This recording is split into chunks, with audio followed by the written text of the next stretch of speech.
Welcome to the At Home Author Podcast. I'm Vicky Weber, children's author, literary agent, and founder of At Home Author, where we teach you how to get your heart on the page and your book on the shelf. If you've ever felt overwhelmed by the publishing world, unsure what your next step should be, or stuck between big dreams and real-life responsibilities, take a deep breath and let's dive in. If you had asked me earlier in my career what separated successful authors from struggling authors, I probably would have said talent. And now, after working with hundreds of authors through coaching, courses, critique work, and just being in this industry as an author and agent, I can tell you something honestly surprising. Talent is not the biggest predictor of success. It matters. Of course it matters. But it is not the deciding factor most of the time. What actually predicts who builds a sustainable author career is a handful of patterns I see over and over again. And once you see them, you can't unsee them.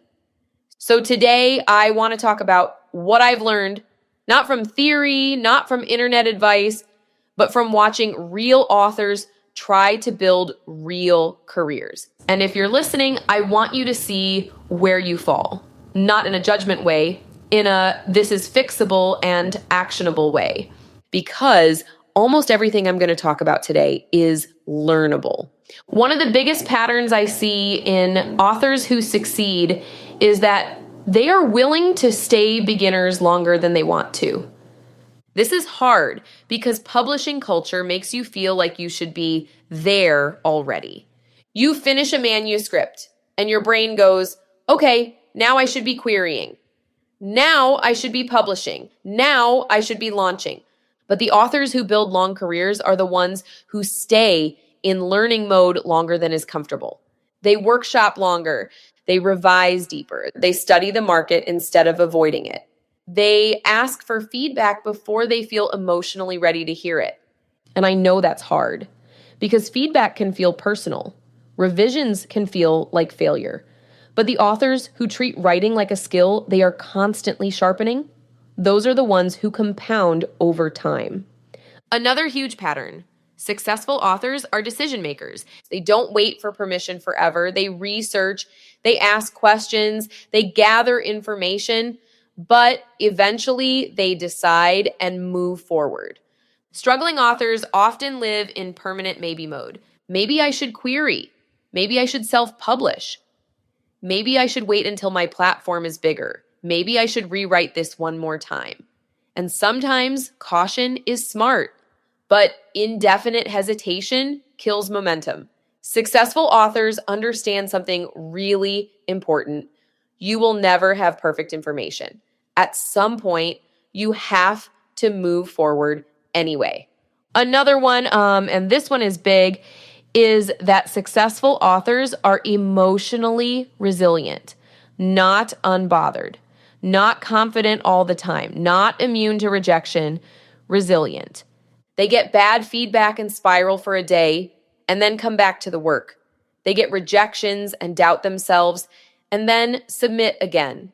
They have launches that underperform and then start building the next project anyway. The authors who leave the industry usually don't leave because they weren't talented enough. They leave because the emotional roller coaster got too heavy without support or tools or perspective. Publishing is a long game, and emotional stamina is part of the skill set, whether we like it or not. Another pattern I see constantly is that successful authors learn to separate identity from output. This is huge.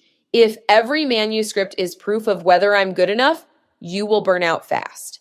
But the authors who last, they start seeing books as projects, products, pieces of a bigger body of work. They still care deeply. They still pour heart into the work, but they don't let one book decide their entire self-worth. That shift changes everything. Here's another one that surprises people. Successful authors are usually really good at asking for help. They join critique groups. They hire editors when needed. They invest in learning when they don't understand something.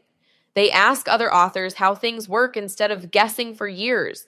Struggling authors often try to brute force everything alone, and publishing is just too complicated for that. And then there's the pattern that honestly might be the biggest one. Successful authors think in terms of careers, not books. Some books build audience. Some books make money. Some books open doors. Some books teach you skills you'll need later. When you zoom out to career level thinking, short-term setbacks stop feeling like the end of the world. If I could summarize everything coaching has taught me, it would be this. The authors who succeed are not the ones who never struggle. They're the ones who keep learning, keep deciding, keep recovering, keep building, keep showing up. And if you're listening and thinking, I don't know if I'm that person, you can be.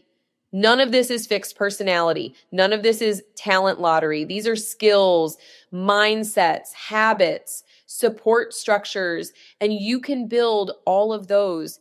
And if you want help building those skills, whether it's writing stronger manuscripts, understanding publishing strategy, building income streams, or just not feeling like you're doing this alone, you can learn how to work with me and my team over at athomeauthor.com. That's where we help authors build real sustainable publishing careers step by step, without the overwhelm and without the guesswork, because this industry is hard enough. You shouldn't have to figure all of it out by yourself. Thanks for listening to the At Home Author Podcast. Don't forget to subscribe to get notified when we release new episodes. Reviews are always appreciated.